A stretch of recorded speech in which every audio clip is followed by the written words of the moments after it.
बस हमने क्या डिस्कस किया था प्रीवियस क्लास में बच्चों।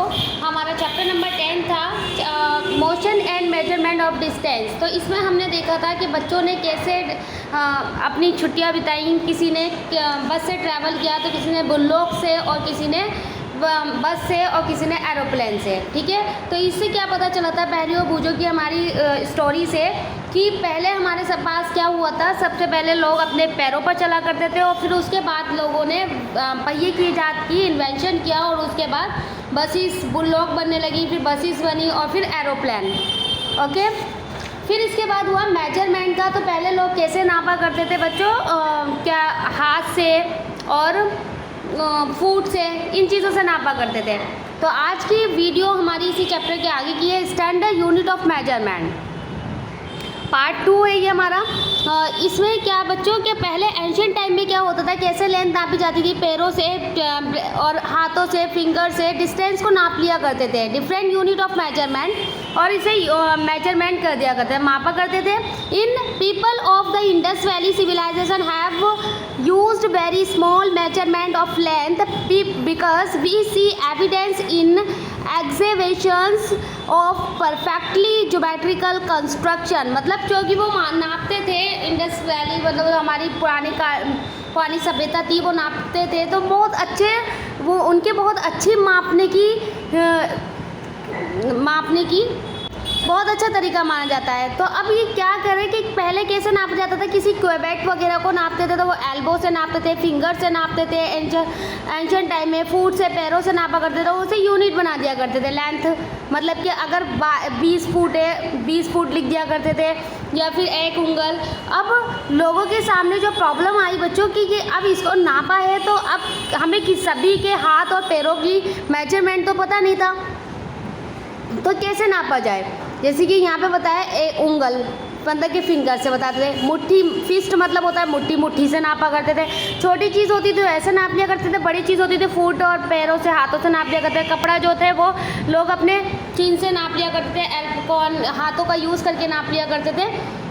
बट हमें सबका साइज़ नहीं पता था बच्चों की किस तरह से नापा जाए। तो इसलिए जो 1790 में क्या हुआ, French create a standard of unit measurement called matric system. Matric system आया, और जो क्या हुआ वो पूरे international for a sake of uniform, ये पूरे मतलब यूनिफॉर्म था, सब सिमिलर था। साइंटिस्ट ने क्या किया, इसे scientist of the world have accepted a set of standard unit of measurement. मतलब इसे जो था सब ने एक्सेप्ट किया कि नापने की सिस्टम अच्छा था, क्योंकि सब पूरे इंटरनेशनल में इसी सिस्टम को अपनाया गया। तो इसकी यूनिट जो होती थी, एसआई इसकी यूनिट थी। The SI unit of length is a metre. Metre की एसआई यूनिट होती थी, ठीक है। और SI unit of length is a metre scale is shown figure 10.6 में आपको स्केल की फिगर दिखाई गई है, जो कि हमारा स्केल ज्योमेट्री बॉक्स में होता है बच्चों। कितना का होता है वो 15 सेंटीमीटर का स्केल होता है, ठीक है। Each metre is divided into 100 equal division. कैसे डिवाइड कर दिया, 100 इक्वल में डिवाइड कर दिया तो कोल्ड सेंटीमीटर, तो वो क्या बन जाएगा, वो सेंटीमीटर बन जाएगा। तो इससे पता है 1 मीटर में कितने सेंटीमीटर होते हैं, 100 सेंटीमीटर होते हैं। मतलब कि 1 मीटर में 100 सेंटीमीटर होते हैं। और 1 सेंटीमीटर में बच्चों इससे छोटे भी नंबर होते हैं। छोटी चीज़ों को नापने के तो 1 सेंटीमीटर में कितने होते हैं, 10 मिलीमीटर होते हैं, ठीक है। अब इसी के बाद 1 किलोमीटर में आपको बताया गया है कि 1000 मीटर होते हैं। इसी तरह इन्होंने क्या बनाया, नापने की सिस्टम बना लिया। ओके, ये आपको स्केल दिखाया गया है, ये जो कि हमारी ज्योमेट्री में होता है। कितना होता है ये स्केल, 15 सेंटीमीटर का स्केल होता है। अब correct measurement of length in our daily life we use various type of measurement devices, we use metre scale. अब हम क्या करते थे, अलग अलग तरह की चीज़ों को नापने के लिए किसका यूज़ करने लगे बच्चों, स्केल का यूज़ कर। एग्जाम्पल दिया,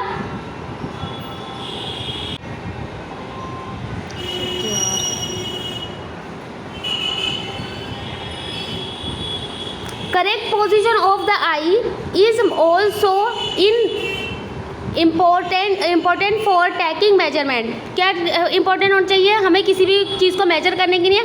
हमारा eye must be exactly in front of the point where the measurement is to be taken as shown figure 10.9 में आपको दिखाया गया है। Position b is a correct position of the eye, मतलब कि किसी भी चीज़ को नापने के लिए हमारी वो जो पोजीशन जो चाहिए बिल्कुल फ्रंट में होनी चाहिए, अदरवाइज वो टेढ़ी या भी मतलब कि लेफ्ट या राइट होगी तो वो हमारी क्या होगी, वो करेक्ट पोजीशन नहीं है। तो आपको इन्होंने फिगर भी दिखा रखी है बच्चों 10.9, और जिसमें आपको बता रखा है कि फिगर बी जो है वो करेक्ट है।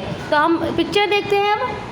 बच्चों देखिए यहाँ आपको क्या दिखा रखी है, पिक्चर, जैसे कि इन्होंने बोला था इस तरह आपको पिक्चर दिखा रखी है और बता रखा है बी, फिगर बी जो है वो करेक्ट है मापने के लिए। ओके, इसके बाद आता है आपका, और एक्टिविटी 2 में इन्होंने बताया कि किसी चीज़ को भी मेजर करो। 2-3 बच्चे हैं और चीज़ को मेजर कर रहे हैं, कोई हाइट और कोई हैंड स्पैन से मतलब हाथ से नाप रहा है, कोई सेंटीमीटर से नाप रहा है। ओके, नेक्स्ट है हमारा, और इसका क्या रिजल्ट आ रहा है वो आपको यहाँ लिखना है। अब है आपका major the length of a curve line. बच्चों कर्व लाइन को मेजर कैसे किया जाएगा, इसके से आप मेजर कर सकते हैं कर्व लाइन को। एक लाइन है वो जो कर्व है ऐसा है, तो आप उसे मेजर कैसे करेंगे, स्केल से मेजर कर सकते हैं, स्केल आपका फोल्ड तो हो ही नहीं सकता, तो आप कैसे मेजर करें? तो इसका आपको मेथड बताया, we can measure the length of a curve line directly by using a metre scale. कह रहा हम मीटर स्केल से तो यूज़ नहीं कर सकते कर्व लाइन को नापने के लिए, तो we can use a thread to measure the length of a curve line. तो हम कर्व लाइन को मापने के लिए किस चीज़ का यूज़ करेंगे, थ्रेड का। थ्रेड मीन्स क्या होता है बच्चों, धागा। तो आपको यहाँ एक्टिविटी दिखा रखी है, ये एक्टिविटी आपकी 4 है। एक्टिविटी 4 में आपसे यही कह रहा है कि आपने एक आपकी लाइन है, ये लाइन आपको दे रखी है बच्चों, लाइन है, आपने धागा लिया है और इस धागे को ऐसे करके इसे थोड़ा थोड़ा करके माप लिया, और मापने के बाद फिर आप क्या करेंगे, इसे मीटर का यूज़ करके माप सकते हैं। तो एक्टिविटी आपको 10.10 में भी फिगर दे रखी है, और एक्टिविटी आपकी 4 है। Use a thread major the length of the curve line figure 10.10, put a not of the thread near one of it and place this note on the point A पर। आपने मतलब जहाँ से आपने धागा स्टार्ट करा वहाँ से आपने फिगर वो थ्रेड में नोट लगा ली, मतलब गांठ लगा ली कि यहाँ से हमारा धागा स्टार्ट हो रहा है, और फिर आपने उसे लास्ट के पॉइंट तक माप लिया। और मापने के बाद हमने क्या किया अब, और बच्चों क्या करा हमने, ये प्रोसेस पूरा किया। प्रोसेस पूरा करने के तक मतलब कि बी पॉइंट तक हम उसके पहुंच गए, और उसके बाद हमने मीटर से उसे मेजर कर लिया, और इस तरह हमें पता चल गई एक कर्व्ड लाइन की लेंथ। ओके, अब नेक्स्ट आता है आपका बच्चों topic motion, moving thing around us, मतलब कि बहुत सी चीज़ें क्या कर रही हैं, मूव कर रही हैं हमारे आसपास, तो उनको भी देखना है। तो एक्टिविटी 5 आपसे यही कहती है, think of some object you have seen recently list them. Table 10.4 में आपको कुछ चीज़ें दे रखी हैं। दीज में इंक्लूड द स्कूल बैग, इसमें स्कूल बैग भी आप इंक्लूड कर सकते हैं, mosque table and sitting chair, और पीपल मूविंग अबाउट, जो लोग मूवमेंट कर रहे हैं उन्हें भी आप ऐड कर सकते हैं। The list have a butterfly, dog, cow, your hand and small baby, ये सारी चीज़ें ऐड कर सकते हैं आप। फिश वाटर यूज, और आपको बताना है कि ये मूव जो कर रही हैं तो अलग अलग तरीके से मूव कर रही हैं, तो इनका मूविंग बतानी है आपको। ओके, तो कौन कौन सी चीज़ मूव कर सकती है आपको अपने आसपास देखकर बतानी है। ओके, नेक्स्ट टॉपिक आता है बच्चों आपका, और ये यहाँ पर जैसे कि आपको टेबल दे रखी है, हाउस जो है आप फ्लाइंग ऑब्जेक्ट जो है वो रेस्ट में है, और आप फ्लाइंग बर्ड जो है वो क्या कर रही है, मोशन कर रही है। टेबल जो है वो रेस्ट में है, और आप जो second hand of the clock, आप seconds hand of the clock जो है वो सेकंड बताती है आपकी क्लॉक, और इसके बाद आपका क्लॉक बताना है वो भी रेस्ट में है। तो जो आपको बहुत सारी चीज़ें दे रखी हैं, आपको बताना है कि रेस्ट में है या फिर मोशन में है। उस टेबल को, उन सारे ऑब्जेक्ट को आपको यहाँ आप ऐड कर सकते हैं टेबल में, तो कौन सी आपकी रेस्ट में है और कौन सी मोशन में, और इसे कंप्लीट करना है इसी तरह आपको। ओके, इसके बाद आपका बच्चों जो नेक्स्ट टॉपिक आता है टाइप ऑफ मोशन। क्या आता है आपका next topic, type of motion. बच्चों टाइप्स मोशन हमारे कई प्रकार के होते हैं। You may have observe the motion of a vehicles on a straight road march past of soldiers march, मतलब कि सोल्जर होते हैं वो मार्च करते हैं इन अ परेड, और फैलिंग ऑफ द स्टोन, पत्थर का गिरना, व्हाट काइंड ऑफ मोशन, किस प्रकार का मोशन है, स्प्रिंटर इन अ 100 मीटर्स रेस, मतलब कोई भाग रहा है 100 मीटर की स्पीड से, तो वो कौन सा मोशन है। ये सारी चीज़ें आपने देखी होंगी अपने चारों ओर, आप देखते हैं, चारों ओर देखते हैं ना, बहुत तरह के मोशन हो रहे हैं। तो जो मोशन स्ट्रेट है, जैसे कि आपकी कार चल रही है या ये मर्ज करता हुआ चल रहा है जी, ठीक है, ये सोल्जर मर्ज कर रहे हैं, तो ये किस तरह का मोशन है बच्चों, ये मोशन है आपका some example of rectilinear motion. कौन से मोशन है ये, रेक्टिलिनियर, जो मोशन कर रहे हैं स्ट्रेट लाइन में, that is called rectilinear motion. कौन से मोशन कहलाते हैं ये, रेक्टिलिनियर मोशन कहलाते हैं। तो रिमेंबर रखना है आपको, एग्जाम के पॉइंट ऑफ व्यू से ये इंपॉर्टेंट है। जैसे कि यहाँ लिखा है, we say that a object move along a straight line, इस type of motion is called rectilinear motion. जिन मोशन को हम देखते हैं, जिन ऑब्जेक्ट को कि वो स्ट्रेट लाइन में क्या कर रही हैं और मोशन कर रही हैं, that is called rectilinear object. क्या कहलाती है वो, रेक्टिलिनियर ऑब्जेक्ट कहलाती हैं। इसी तरह आपको एक्टिविटी 7 दी गई है, टेक अ ट्रेड स्टोन वगैरह बता रहा है कि मतलब घुमाओ इसे, जिससे कि आपको यहाँ घूमता हुआ दिख रहा है बच्चों, यहाँ घूमते हुए दिख रहा है, इससे पानी निकल रहा है। और सेकंड आपका देखिए पंखा घूम रहा है, और ये मतलब कि घूम रहा है, ये भी सर्कल वाइज में। तो ये क्या है, ये आपके some object in a circular motion, कौन से मोशन कहलाते हैं, ये सर्कुलर मोशन कहलाते हैं। The motion of point marked on the blade of electricity fan or the hand of clock are example of circular motion। कैसे होते हैं ये सर्कुलर मोशन में, क्योंकि फैन हमारा घूम रहा है, वो अपनी जगह चेंज नहीं कर रहा, वो फैन इलेक्ट्रिसिटी से घूम रहा है, तो that is called circular motion. क्या कहलाता है वो, सर्कुलर मोशन। और क्लॉक भी हमारा सर्कुलर मोशन में है बच्चों, क्योंकि क्लॉक में भी हमारी जो नीडल्स हैं, जो उसकी सुइयाँ हैं, वो घूमती है, तो वो भी क्या है हमारा सर्कुलर मोशन। यहाँ जैसे कि fan rotate and so that the hand of a clock, जैसे कि क्लॉक या फिर फैन वो रोटेट हो रहा है। If the mark point anywhere the blades of the fan और blades of the fan on the hand of the clock is the distance is of this point from the center of the fan or the clock will remain the same as the rotate। मतलब ये same direction में अपने rotate होते रहते हैं, जैसे कि झूला ही रोटेट हो रहा है, ये मतलब घूम रहा है, तो ये रोटेट है। ओके, क्या है रोटेट, मतलब फैन का घूमना, क्लॉक का घूमना, that is called rotate. Rotate हो रहा है तो ये क्या होगा आपका सर्कुलर मोशन होगा, ठीक है।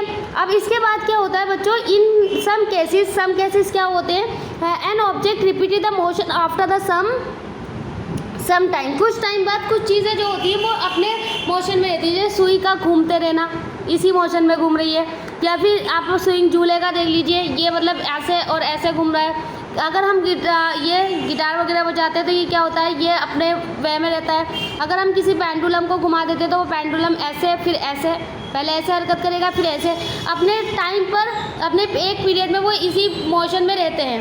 तबला बजाते हैं तो वो अपने मोशन में रहता है। तो ये कौन से मोशन कहलाते हैं बच्चों, तो इसके बारे में हम पढ़ते हैं। इन सम केसेस, क्योंकि ये जगह चेंज नहीं कर रहे अपनी, तो आप कहोगे मोशन नहीं कर रहे, तो बट ये कर तो रहे हैं मोशन, मतलब अपनी सेम डायरेक्शन में कर रहे हैं। मतलब कि मतलब एक बार अगर आपने बेल बजा दी तो वो जैसे कि घंटी दे रखी है आपको बजा दी, तो अब ये टन टन टन होती रहेगी अपनी एक टाइम पर।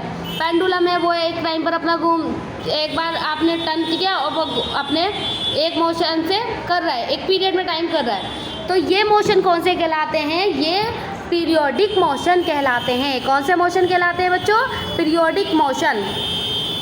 इन सम केसेस हम रीड करते हैं, an object repeats its motion after some time, कुछ टाइम बाद अपने कुछ ऑब्जेक्ट ऐसे होते हैं जो अपने मोशन को क्या करते हैं, रिपीट करते हैं। This time of motion that is called periodic motion. कौन से मोशन कहलाते हैं, तो वो एक पीरियड में मतलब वो दोबारा आ जाते हैं, जैसे 3 हमारे एक बार बज जाए दोबारा उसी टाइम बच जाता है, तो एक पीरियड में ये क्या होते हैं, दोबारा हो जाते हैं। Take the stone off tight with the string that you use to activity 7 आपको दिखाई। Now hold the string in your hand and let the stone hang from it, this the pendulum. Pull the stone to one side with the others hand, let its go. आपको जैसे मैंने बताया कि pendulum होता है, ये सारी चीज़ें जो होती हैं वो मोशन करती रहती हैं, तो वही चीज़ आपको इन्होंने यहाँ बताई। 10.14 में आपको एग्जाम्पल कह रहा है, ये दे रखे हैं। तो ये सारे किसके एग्जाम्पल है? Example of periodic motion. किसके एग्जाम्पल हैं? पीरियोडिक मोशन के एग्जाम्पल हैं। ओके इसके बाद did you observe the sewing machine, मतलब कह रहा है जब सिलाई की मशीन होती है उसे ऑब्जर्व किया है, तो उसकी नीडल्स जो है वो भी जब हम सिलाई करते हैं तो वो भी अपना वर्क करती रहती है कि एक ही टाइम में वो नीचे आना और ऊपर आने का काम जो करती है उसे हम क्या, तो उसे पीरियोडिक मोशन कहते हैं। अब इसके बाद क्या होता है, have you observe the closely the motion of the ball, ball का मोशन आपने ऑब्जर्व किया है? जैसे rolling on the ground, rotate is well as moving forward along the ground, मतलब कि एक बॉल है वो इस स्ट्रेट में आ रही है, उसे फेंका गया तो वो ऐसा करके रोल भी हो रही है और इस तरह मूविंग भी कर रही है, तो वो मोशन आपका क्या कहलाता है? Rectilinear motion as well as rotational motion, मतलब कि रोटेट भी हो रही है और रेक्टिलिनियर मतलब कि एक स्ट्रेट लाइन में भी जा रही है, तो दोनों मोशन होते हैं। अगर आपसे ये क्वेश्चन पूछा जा सकता है कि एक एग्जांपल बताओ जिसमें रोटेशनल और रेक्टिलिनियर मोशन होता है, तो आप कौन सा एग्जांपल दे सकते हैं? You can write the example of ball. Ground में अगर हम क्रिकेट मैच खेल रहे हैं तो हमारी बॉल जो है वो रेक्टिलिनियर और रोटेशनल दोनों का एग्जांपल है, दोनों में मूव करती है। Okay we did many measurement activities and discuss some kind of motion, हमने बहुत सारी एक्टिविटीज़ मेजर की, बहुत सारी एक्टिविटीज़ पढ़ी और आपने ऑब्जर्व भी की होंगी। डिस्कस कर kind of motion, we saw the motion is change in the position or object with time, the change in this position can be determined through the distance measurement, और आपने सीखा कि वो किस तरह डिस्टेंस को मेजर करते हैं, ये सारी चीज़ें आपने देखी और ऑब्जर्व भी की।